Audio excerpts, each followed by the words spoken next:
नागा साधु बनने के लिए बहुत परिश्रम करना पड़ता है। 12 साल 13 साल महापुरुष बन करके रहना पड़ता है। 35 किलो वजन डाल के हमेशा आप बैठे रहते हैं? इस शरीर के अंदर दो चीज़ों के वासना है, मन और आत्मा। मन कहता है धोती पहन लो, कुर्ता पहन लो, कोट पहन लो, लेकिन आत्मा कहता है नहीं, ये क्या रखा है, ये कुछ भी नहीं है। ये इस महाकुंभ में पहुंचे हजारों की तादाद में साधु संत हैं, जिनका यूं तो कोई ठिकाना नहीं। वो कब कहाँ रमता जोगी बहता पानी की तरह आपको दिखाई दें, लेकिन इस एक महीने में वो इसी महाकुंभ में मिलेंगे। आप देखिए हमारे साथ एक नागा साधु हैं, और नागा साधुओं की ये जो पूरी फौज होती है, ये अखाड़ों के बाहर एक लाइन से इनकी कुटिया होती है। और इनकी खासियत ये है कि इनके पास ये रुद्राक्ष वाले नागा बाबा कहे जाते हैं। महाराज कहाँ से आए आप? मैं ओमकारेश्वर मध्य प्रदेश से आया हूँ। तो ये इस आपकी जो ये वेशभूषा है, जिसमें इतने रुद्राक्ष आपने पहन रखे हैं, क्या है वजह? शांति मिलता है, इसके लिए पहन रखा हूँ मैं। इससे बहुत शांति मिलता है। तो क्या करेंगे एक महीने अभी आप लोग यहाँ? भजन ध्यान तपस्या, भजन ध्यान तपस्या, और क्या, स्नान ध्यान। ये नागा साधु बनते कैसे हैं महाराज? नागा साधु बनने के लिए बहुत परिश्रम करना पड़ता है। 12 साल 13 साल महापुरुष बन करके रहना पड़ता है। बहुत कठिनाई से निकलना पड़ता है, तब जा कर के नागा संस्कार पर होते हैं। आपने नागा की दीक्षा ली है? हाँ, नागा दीक्षा लिया है मैंने 2001 में। तब से ये जो पूरी भभूत लगा के बैठे हैं, ये पूरा रुद्राक्ष पहन करके आप बैठे हैं, तो महाराज ये बताइए कि ये जीवन कैसा है? बहुत ही अच्छा जीवन है हमारा। तो इतना अच्छा सुखमय जीवन है कि जो बता ही नहीं सकते हम किसी को। क्या सुख है महाराज? सारा सुख है। अपना भजन कर रहे हैं, आनंद ले रहे हैं। और ये जो आप मल रहे हैं अपने हाथ में भभूत, ये क्या है? ये भस्म है। ये देखो, ये भस्म है। ये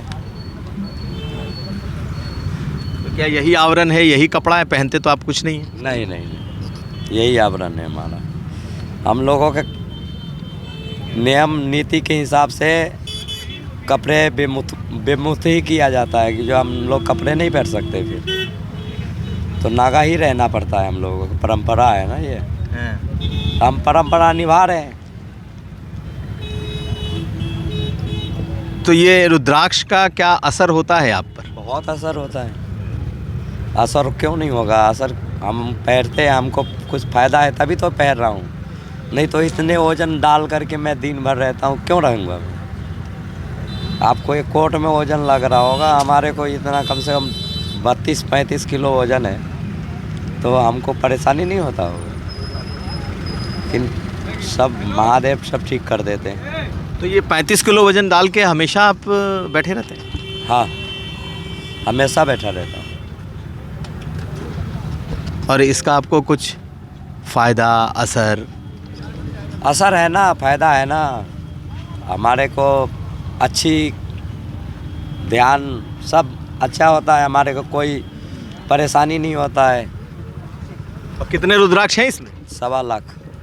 1.25 लाख रुद्राक्ष हैं? 1.25 लाख रुद्राक्ष। उद्देश्य क्या है नागा बनने का, या आपकी इस तपस्या का, साधना का? क्या स्वयं के लिए है या फिर मानव कल्याण, सनातन? क्या ऐसे है ना, आपने सुना होगा 84 के चक्कर।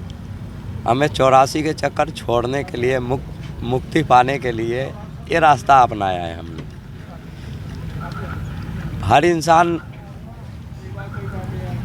अलग अलग विषय से चलता रहता है, लेकिन हमारा क्या है ना, हमने अपने उद्धार और बार बार जन्म मृत्यु के परे हट जाए, इसके लिए हम उनसे प्रार्थना करेंगे, भाई ख़त्म करो कहानी है। बार बार इस धरती पे आओ, कीड़े मकोड़े के जैसे रेंगते रहो। तो इसलिए मुक्ति प्राप्ति के लिए मैं ऐसा रहता हूँ, ऐसा भजन तपस्या करता हूँ। एक और सवाल है महाराज, ये बताइए नागा बनते कैसे हैं? बड़ा कहा जाता है कि इसके बड़े गुप्त नियम हैं। हाँ, प्रक्रिया नियम है। हमारे लोगों के क्या है ना, ऐसे रात्रि को 2 से 2:30 बजे के बीच में हम लोगों को दीक्षा दिया जाता है, जिस समय पे कोई भी नहीं होता है। उस समय पे ही दीक्षा दिया जाता है।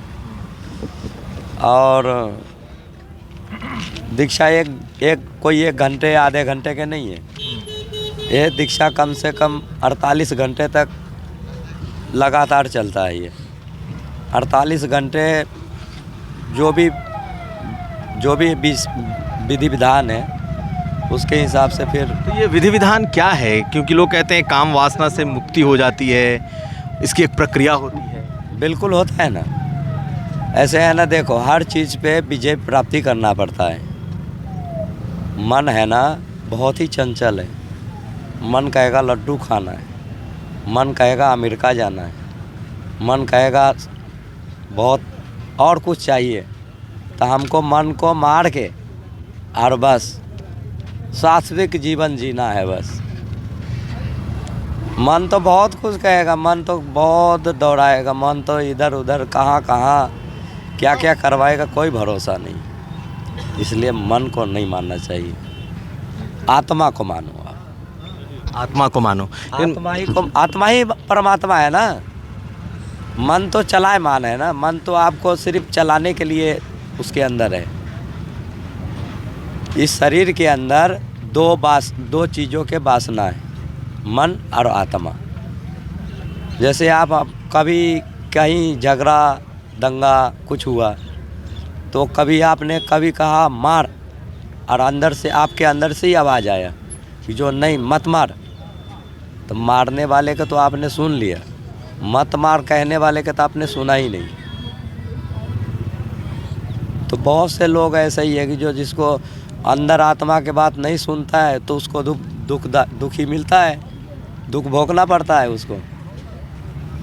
हम अंदर आत्मा के बात सुन रहे हैं, मन के बात नहीं सुन रहे।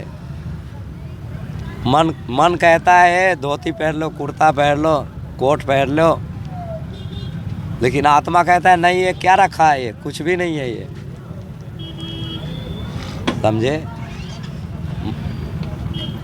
मन ही तुमको ठंडा लगवाएगा, मन ही तुमको गर्मी लगवाएगा। वही तो, आपको बिल्कुल ठंड नहीं लगती, गर्मी नहीं लगती। को लगेगा ठंडा? आत्मा बोलता है ठीक है सब।